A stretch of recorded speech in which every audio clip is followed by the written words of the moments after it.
Hi, I'm Elaine Harding. Welcome to my blog.stampwithelaine.com. Today's card is aimed at the casual crafter. We're going to be making this card, and that uses the Field of Flowers stamp set and also the Confetti Punch. If you purchase these together, it will save you 10%. You'll find this on page 117 in the new annual catalogue. This is a photopolymer stamp set, and so I'm going to be using my Stamparatus to help me stamp the images this time.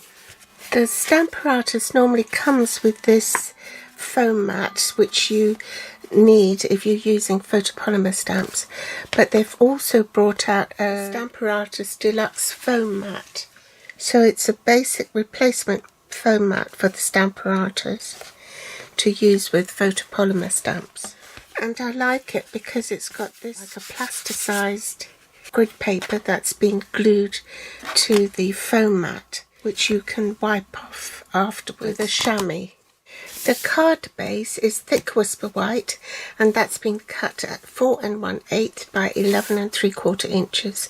In metric, that's 10.5 centimeters by 29.8, and folded in half. I need a scrap of Highland Heather to die cut the label, and also some scraps of whisper white to punch out the flowers. I'm using the dies from Tasteful Touches, and we're going to be using this one, and the Settles 3D embossing folder. The inks are Granny Apple Green, Highland Heather, So Saffron and Petal Pink, and basic rhinestones. First I'm going to stamp the bottom of the card with Granny Apple Green. I've lined the cardstock along the grid here because I don't want it buttered up right into the corner. I need to cover the whole of the bottom of the card, so that's why I've used the grid line here to align my paper against. So let's stamp that.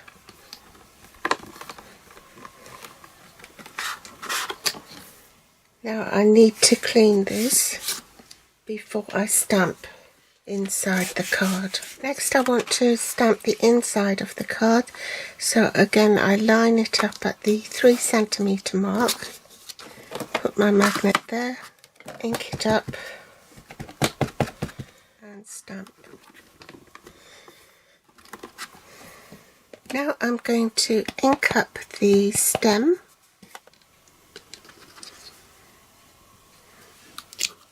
I've now switched inks to So Saffron, and I'm just going to line up the flowers here. Just switch inks to Highland Heather, and I'll stamp at random.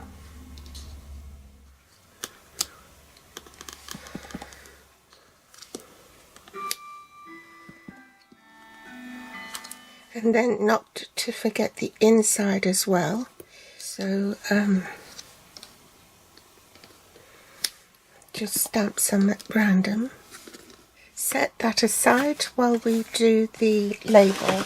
I'm going to pop that there, and this time stamp in Highland Heather.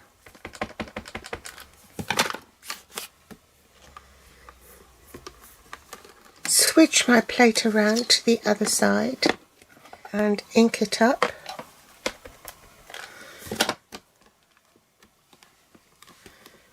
And it says thinking of you. Now I shall go and die cut that and emboss it at the same time. So to die cut it, if you have the Big Shot die cutting system, you need a magnetic platform, your cardstock followed by the die cutting edge face down, and then the top cutting plate, and then you run it through the Big Shot.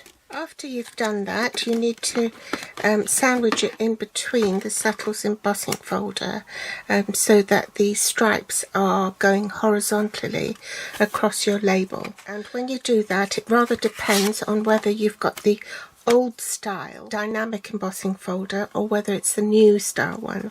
With the old one, the dynamic embossing folder, you need the Big Shot platform. Sandwich your card inside the dynamic embossing folder, and then you use just the one acrylic plate. However, if you've got the new style embossing folder, then you need the Big Shot platform and the blue embossing plate. And pop dimensionals on the back. Now, as you know, last year we didn't have a die cutting machine in our annual catalogue because Stampin' Up! Was developing their own die cutting system. So now this is in the new catalogue and I haven't got my hands on it yet. My Big Shot works perfectly well, so there's no need to change it over unless it breaks. So now I'm going to just remove the backing paper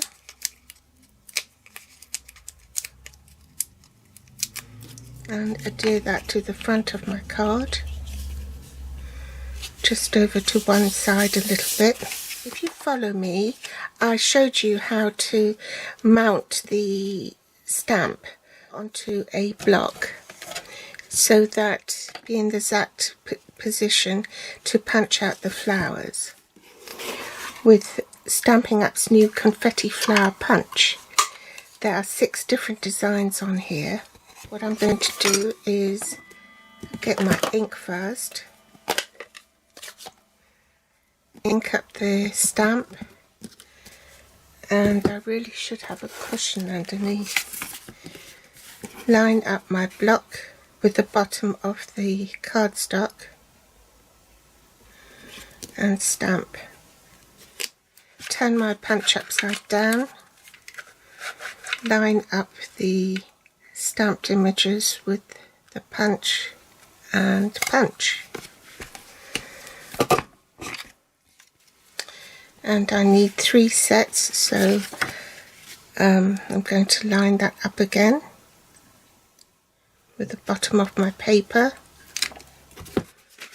insert that into the punch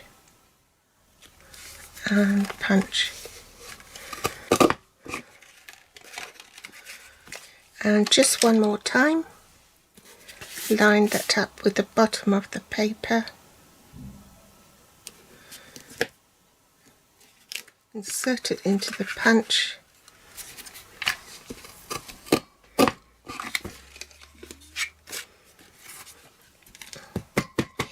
oh no, look, it's been smudged. Never mind. We have to glue all these little flowers dotted randomly around there, both on here and on the label. So I'm going to speed it up.